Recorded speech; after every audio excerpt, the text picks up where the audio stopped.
अभी तक हमने इक्वेशन ऑफ मोशन के एग्जाम्पल करे।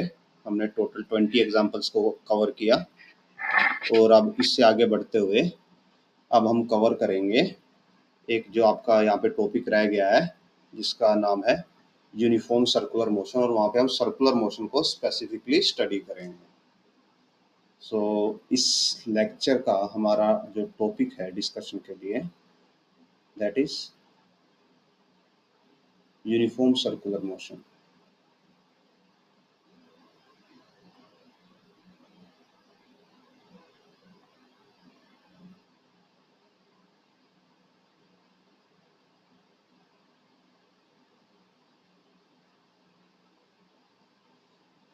इसको अंडरस्टैंड करने के लिए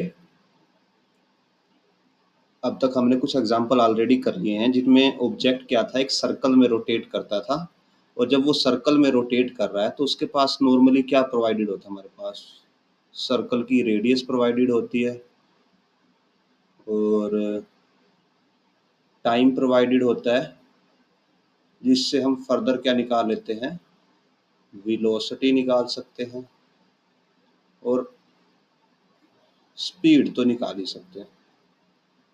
ठीक है, और हमें ये पता है, इससे पहले ये बेसिक हमें कवर करना है दैट जो कि हम ऑलरेडी पढ़ चुके हैं, that displacement has magnitude and direction associated with it.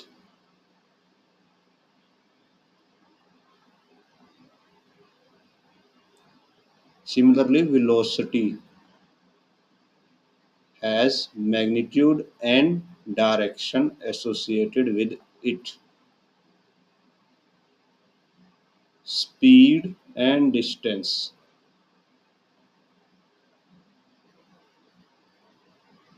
only has magnitude and does not depend upon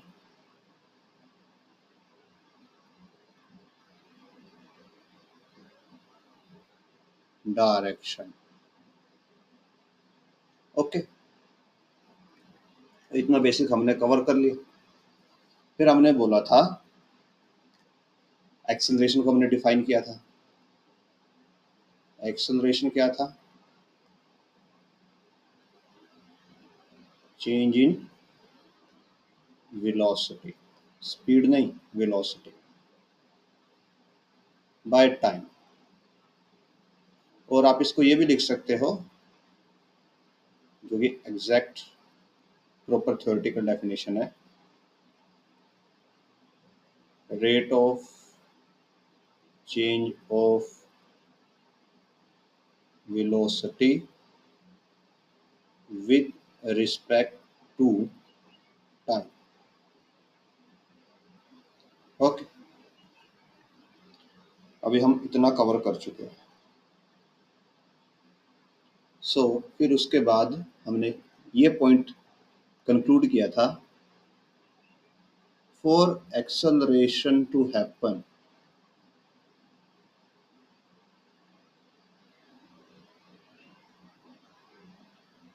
either there should be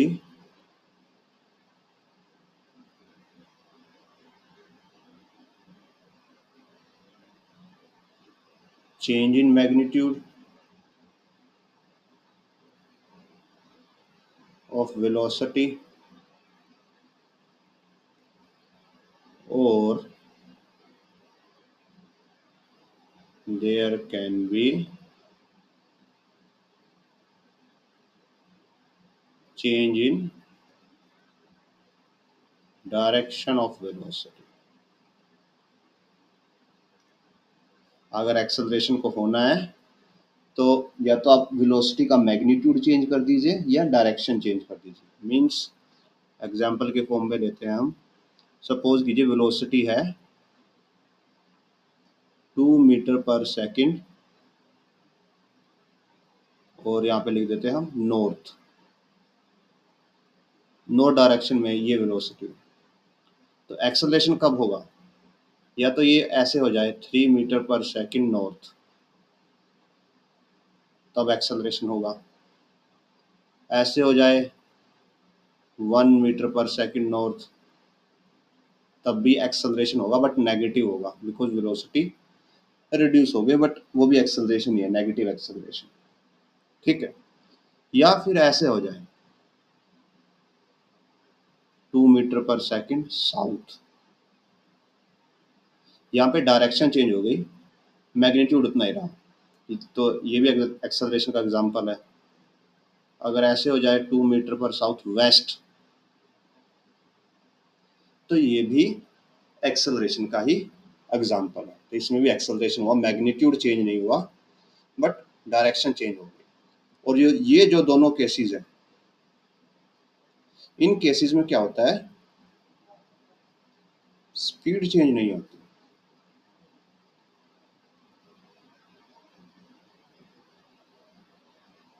because speed के पास ओनली क्या होता है, मैग्नीट्यूड।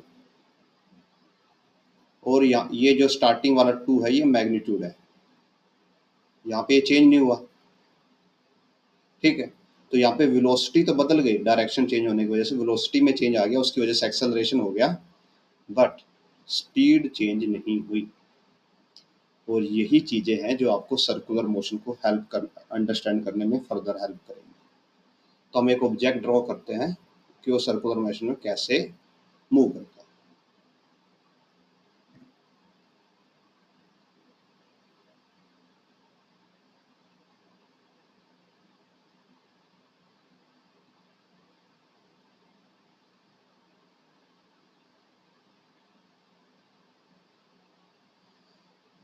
सपोज ये एक सर्कल है जिसमें ऑब्जेक्ट रोटेट कर रहा है, तो नॉर्मली इसका हमें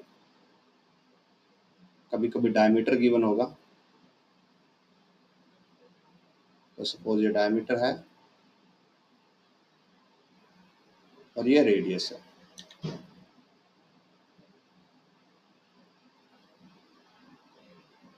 ठीक है। तो हम इसको डायमीटर को डी से डिनोट कर सकते हैं और रेडियस को आर से डिनोट कर सकते हैं। यहाँ पे हम पॉइंट्स मार्क कर लेते हैं। ये पॉइंट ए है, ये पॉइंट बी है, ये पॉइंट सी है, और ये पॉइंट, इसको हम ई यूज करेंगे बिकॉज हम डी का यूज कर चुके हैं, तो कोई कंफ्यूजन ना हो इसलिए हम डी नहीं लिखा। ठीक है। सो सबसे पहले definition,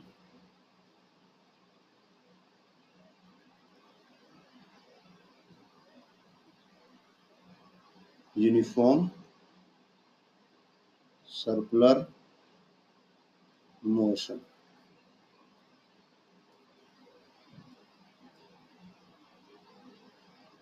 When any object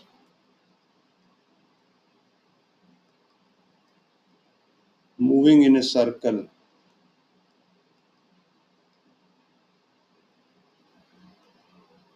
with constant speed, यहाँ पे आपको ध्यान रखना है स्पीड ही आएगा, यहाँ पे वेलोसिटी नहीं आएगा, बिकॉज वेलोसिटी तो वेरी करती है, क्योंकि सर्कल में डायरेक्शन चेंज हो जाती है। कैसे चेंज हो जाती है अभी आपको दिखाएंगे। With constant speed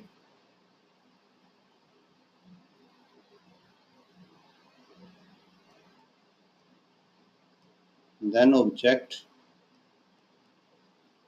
is said to be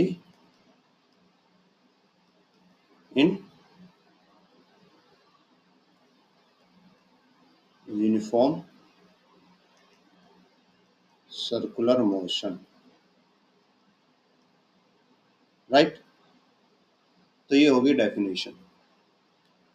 अभी आपको दिखाते हैं कि वेलोसिटी एक्चुअली कैसे वेरी करती है अलग अलग डायरेक्शन में। तो उसके लिए हम एक कोऑर्डिनेट सिस्टम बना लेते हैं। कोऑर्डिनेट सिस्टम हम कौन सा वाला बनाएंगे, जो एक्स वाई वाला हम नॉर्मली यूज करते हैं।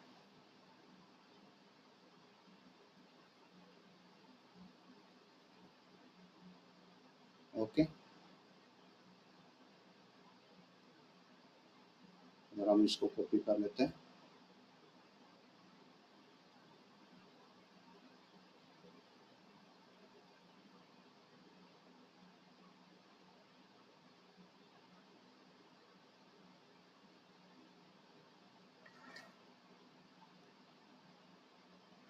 और इसको हमने यहाँ पे रख दिया।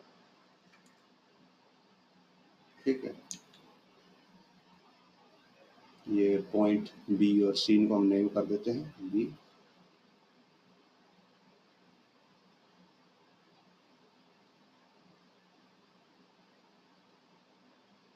सी।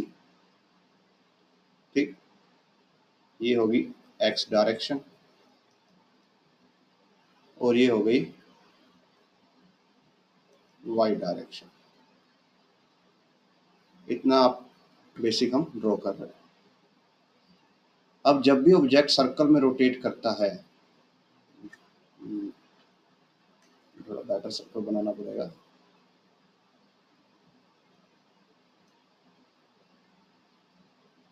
ठीक है, तो सर्कल का ऑलवेज एक सेंटर होगा। सपोज ये सेंटर है ओ। अब हम सपोज कीजिए ए पॉइंट की बात कर रहे हैं, इस पॉइंट की ए, और रोटेशन है क्लॉकवाइज, ये ऐसे रोटेशन।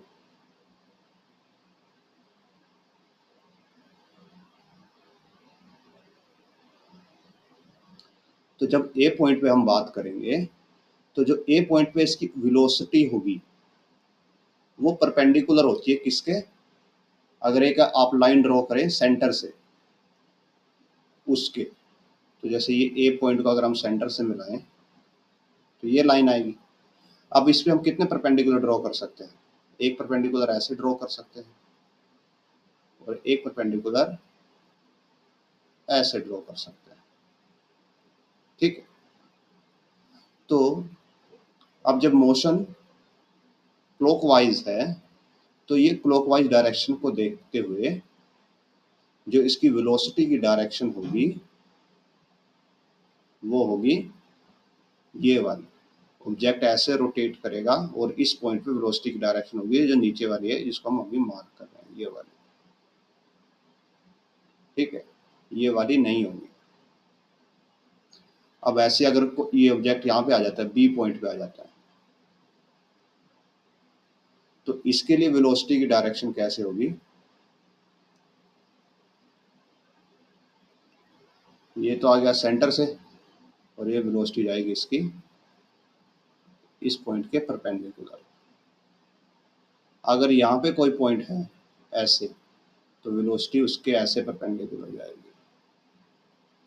अगर कोई पॉइंट यहाँ पे है तो वेलोसिटी उसके ऐसे परपेंडिकुलर जाएगी। अगर कोई यहाँ पे है तो वेलोसिटी ऐसे जाएगी।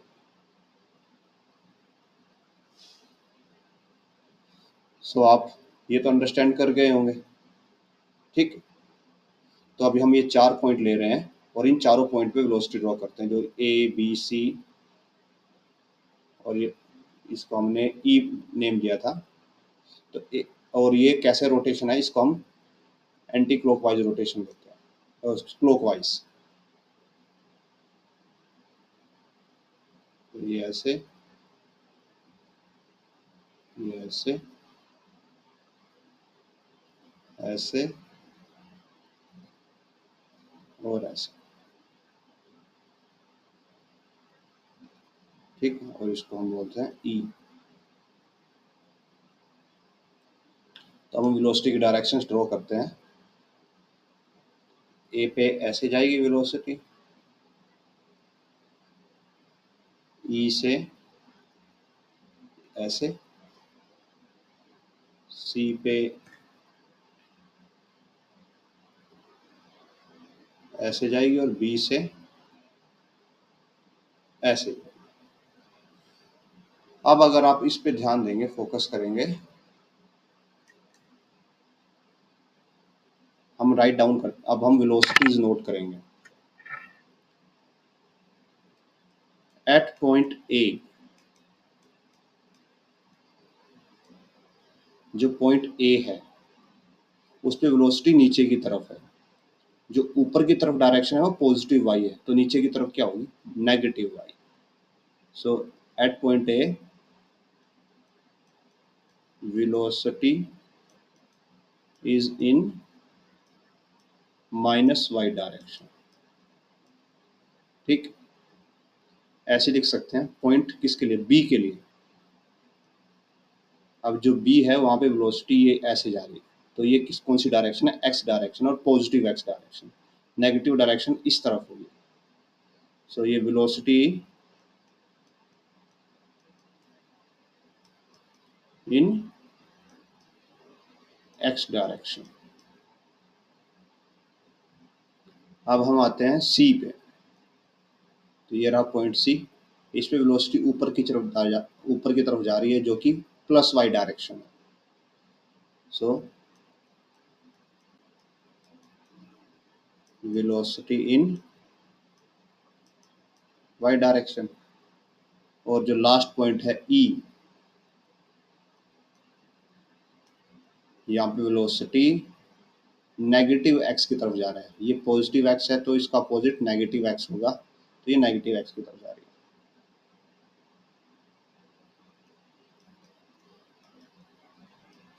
वेलोसिटी इन माइनस एक्स डायरेक्शन।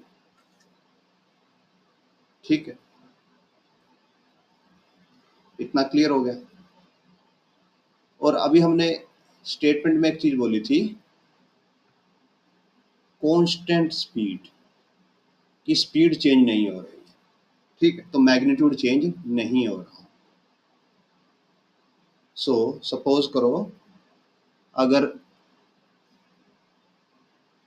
स्पीड को हम ले लेते हैं 5 मीटर पर सेकेंड, और स्पीड चेंज नहीं हो रही, क्योंकि हमने डेफिनेशन में लिखा है कि यूनिफॉर्म सर्कुलर मोशन में स्पीड चेंज नहीं होती।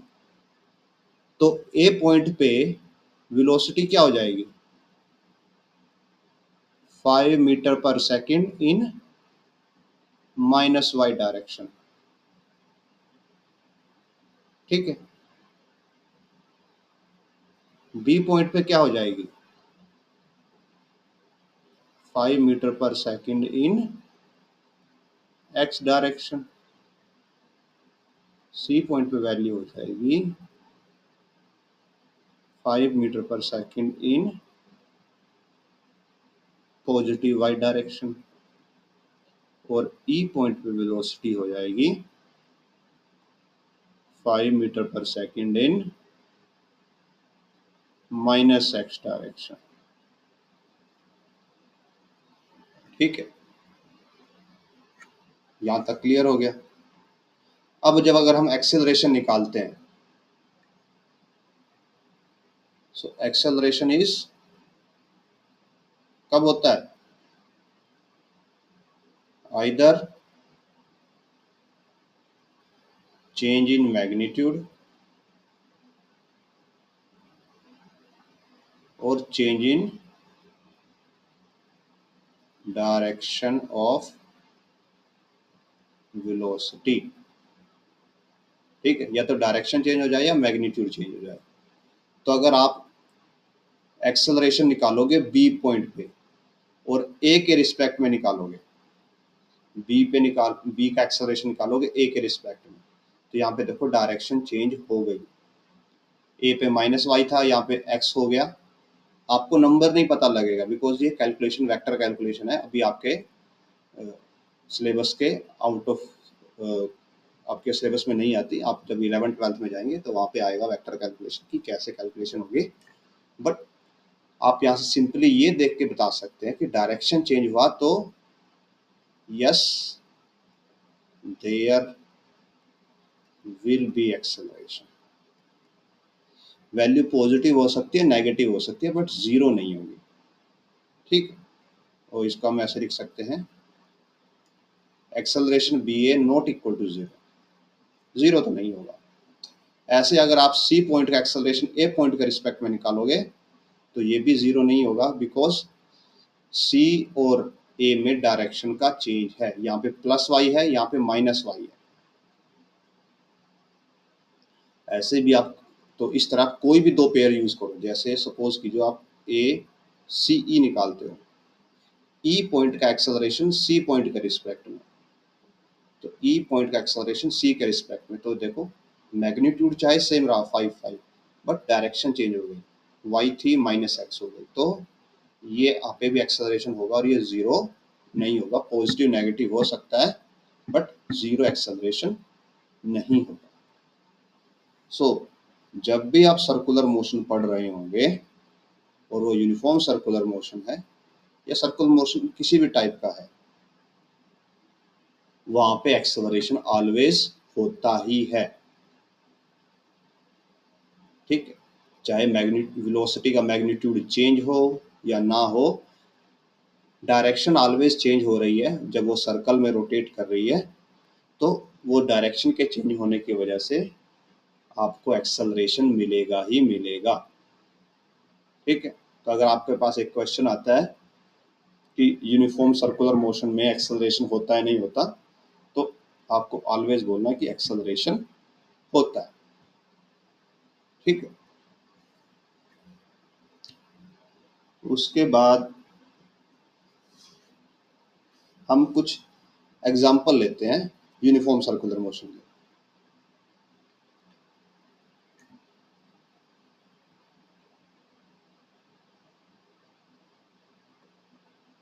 ठीक है, हम अर्थ मून सिस्टम को ड्रॉ करते हैं।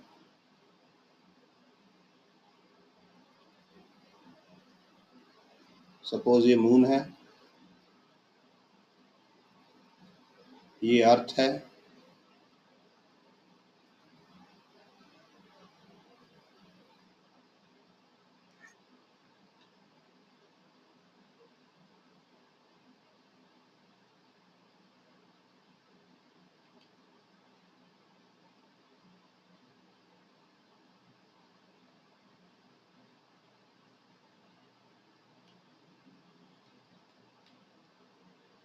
ये सपोज ऑर्बिट है मून की,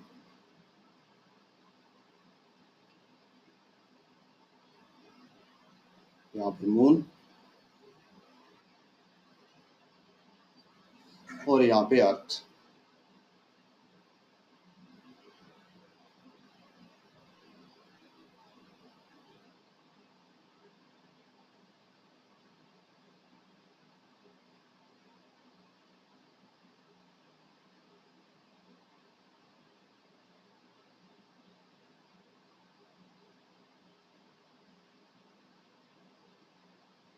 So this is our moon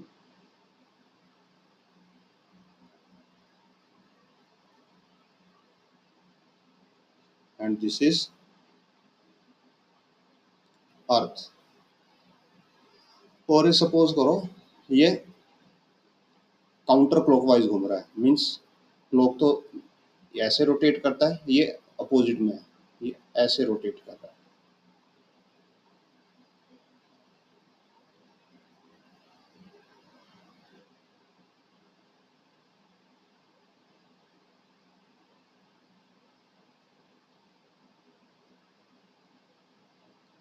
तो जो ये पॉइंट होगा,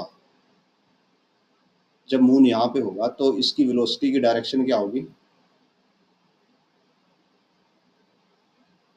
ऐसे, ठीक है। और एक्चुअली जो अर्थ और मून की रेडियस है वो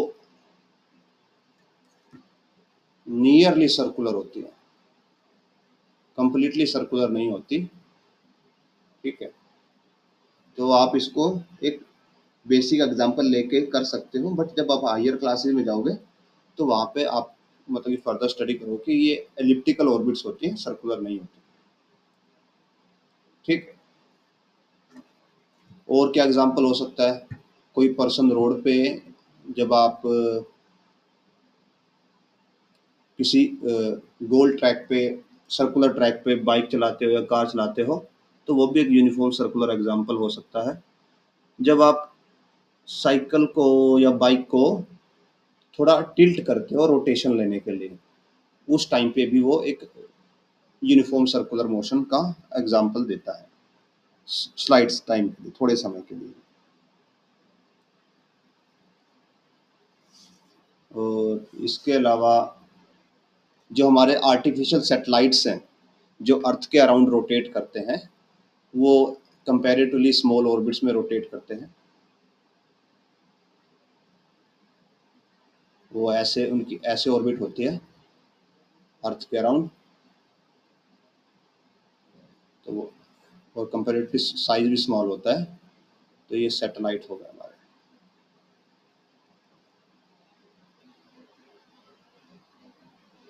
तो सैटेलाइट भी, उनकी भी रोटेशन कैसी हो सकती है, सपोज इसकी क्लॉकवाइज है,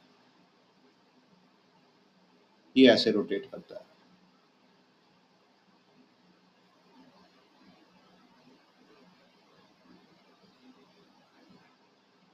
अब यूनिफॉर्म सर्कुलर मोशन के हम कुछ बेसिक न्यूमेरिकल कर चुके हैं, जहाँ पे ऑब्जेक्ट सर्कल में रोटेट करता है तो वहाँ पे स्पीड और वेलोसिटी कैसे निकालेंगे।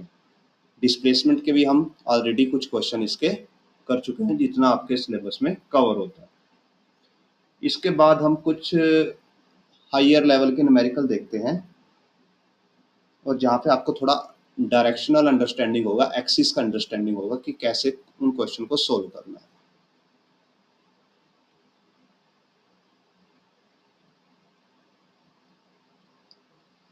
सो सपोज कीजिए कि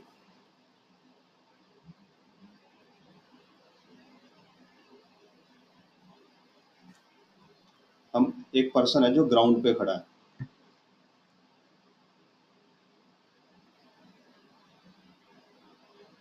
ये ग्राउंड है, और उसने ना एक बॉल को थ्रो किया जो इस हाइट तक गई।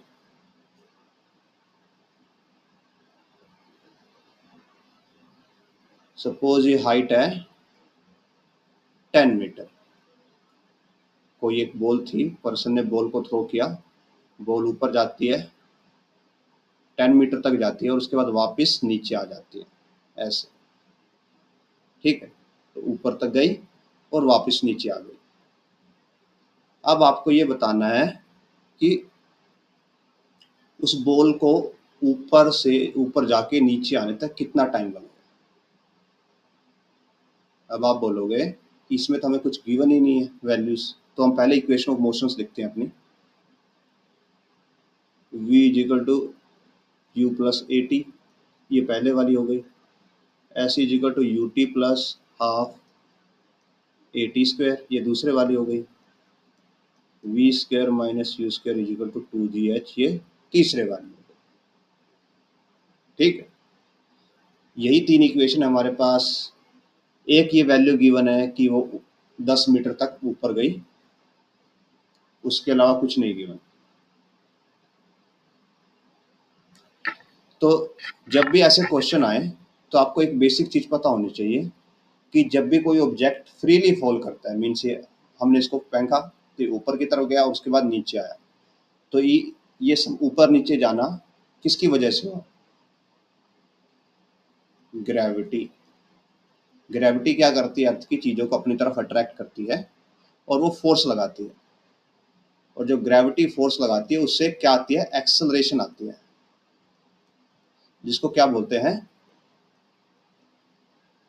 Acceleration due to gravity. इसका सिंबल होता है स्मॉल जी, और वैल्यू होती है 9.8 मीटर पर सेकेंड स्क्वायर। तो इस क्वेश्चन में आपका जो एक्सेलरेशन है उसकी वैल्यू है 9.8 मीटर पर सेकेंड स्क्वायर, और हम इसको अप्रोक्सीमेट करने के लिए, ताकि कैलकुलेशन इजी रहे, हम इसको 10 यूज कर लेंगे यहाँ पर, ठीक है। और ये हमेशा डाउनवर्ड होता है, नीचे की तरफ होता है, इसकी डायरेक्शन ऐसे नीचे की तरफ होती है, राइट। तो अभी आप पहले एक्सिस ड्रॉ करेंगे और वहां पे देखेंगे कि कैसे चीजें जो वैल्यूज हैं उनको पॉजिटिव नेगेटिव लेंगे।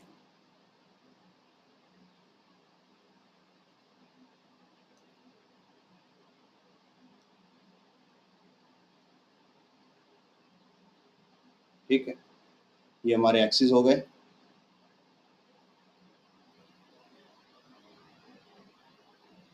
ये वाई एक्सिस, ये एक्स एक्सिस, ये पॉजिटिव एक्स है और इधर नेगेटिव एक्स होगा और इधर नीचे नेगेटिव वाई होगा।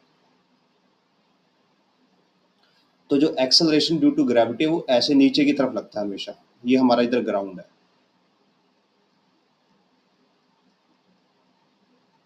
तो अगर ये नीचे की तरफ लग रहा है तो इसकी वैल्यू क्या हो जाएगी? Negative. So acceleration is equal to G is equal to -10 metre per second square. अब ऑब्जेक्ट ऊपर गया ऐसे, कितने गया? 10 मीटर गया। सपोज करो स्टार्टिंग पॉइंट था ए से बी तक गया, 10 मीटर गया और फिर बी से वापस नीचे आ गया ए पे। तो जब उसको ए से वो बी तक गया तो बी पे जाके वो रुका होगा, मीन्स ए से आपने किसी वेलोसिटी से उसको ऊपर फेंका तभी ऊपर गया वो धीरे धीरे ऊपर गया, उसकी वेलोसिटी कम होती गई, स्लो होता गया, बी पे जाके रुक गया, फिर वो वापस नीचे आ गया। ठीक है, तो यहाँ पे इनिशियल वेलोसिटी या स्टार्टिंग वेलोसिटी की कोई वैल्यू थी जो हमें नहीं पता। ठीक है, हम उसको भी कैलकुलेट करेंगे। सो इनिशियल वेलोसिटी के लिए सिंबल होता है यू, इसकी वैल्यू हमें नहीं पता। ठीक है, बट जब वो बी पॉइंट पे पहुंचा तो वहां पे वो थोड़ी देर के लिए रुका, तभी वो नीचे की तरफ आना स्टार्ट किया। और अगर बी पॉइंट की वैल्यू, हम बी को फाइनल पॉइंट लेते हैं, अगर हम सिर्फ ए से बी का मोशन लें कि जब वो ए से बी की तरफ गया तो जो स्टार्टिंग वेलोसिटी है, इनिशियल वेलोसिटी, उसकी वैल्यू हमें नहीं पता, बट बी पॉइंट हमारा फाइनल पॉइंट है और वहां पे ऑब्जेक्ट रुक गया तो उसकी वेलोसिटी कितनी हो जाएगी? 0। डिस्टेंस कितना ट्रेवल किया है? ऊपर की तरफ गया तो ऊपर वाली चीजें पॉजिटिव, 10 मीटर। ठीक है, एक्सेलरेशन कितना है? एक्सेलरेशन नीचे की तरफ है तो नेगेटिव है। A is equal to g -10 metre per second. आपके पास इतनी वैल्यूज आ गई। ठीक है, तो अब किसका यूज कर सकते हो आप? अगर आप थर्ड इक्वेशन में देखोगे तो आपके पास v की वैल्यू है, u की आपके पास नहीं है, और ये सॉरी यहाँ पे a होता है 2as। 2 आपके पास है, एक्सेलरेशन आपके पास है, डिस्टेंस आपके पास है। तो अब ये सभी वैल्यूज अगर आप पुट करो, v square minus you square is equal to 2as। v की वैल्यू 0 है, u की वैल्यू आपको पता करनी है। एक्सेलरेशन कितना है? -10 और डिस्टेंस भी 10 ही है। So minus you square is equal to -√200, minus से minus cancel, u is equal to √200। इसको आप ऐसे लिख सकते हो 2 इंटू 100, फर्दर ऐसे डिवाइड कर सकते हो। 100 का रूट 10 होता है, तो इनिशियल वेलोसिटी आपके पास आ गई 10√2 कि इस वेलोसिटी से इसको ऊपर फेंका गया था। ठीक है, अब अगर आप फर्स्ट इक्वेशन देखें, फर्स्ट इक्वेशन क्या है? v is equal to you plus A t. v की वैल्यू आप निकाल चुके हो 10√2। u की वैल्यू कितनी है? सॉरी, v की वैल्यू है 0, u की वैल्यू आप निकाल चुके हो 10√2। एक्सेलरेशन की वैल्यू है -10 और t एज इट इज रहेगा। अगर आप इसको एडजस्ट करें तो साइड लेके आए, माइनस हो जाएगा 10√2 is equal to -10 t, minus से माइनस कैंसल और टाइम की वैल्यू आ जाएगी 10√2/10। सो √2 सेकेंड। मीन्स ए से बी पे जाने पे उसको कितने लगे? √2 सेकेंड्स लगे। तो जितना टाइम ऊपर जाने में लगा उतना ही टाइम नीचे आने में लगेगा। सो टोटल टाइम हो जाएगा √2 प्लस √2, आंसर होगा 2√2 सेकेंड्स। इस क्वेश्चन को थोड़ा आपको समझने में डाउट आ सकता है, मीन्स थोड़ा टाइम लग सकता है। तो अगर आप इस एग्जाम्पल को थोड़ा एक दो बार करेंगे और यहाँ से डायरेक्शंस को अंडरस्टैंड करेंगे कि कैसे कौन सी डायरेक्शन में जाने पे किस वैल्यू को पॉजिटिव लेना है, किस वैल्यू को नेगेटिव लेना है, तो आप इसको इजीली सोल्व कर पाएंगे। ओके, तो यूनिफॉर्म सर्कुलर मोशन में आपके पास इतना ही है। इसके बाद हम करेंगे जो आपके एनसीईआरटी के जो न्यूमेरिकल्स प्रोवाइडेड हैं इस चैप्टर के, हम उन सभी को वन बाय वन सोल्व करेंगे।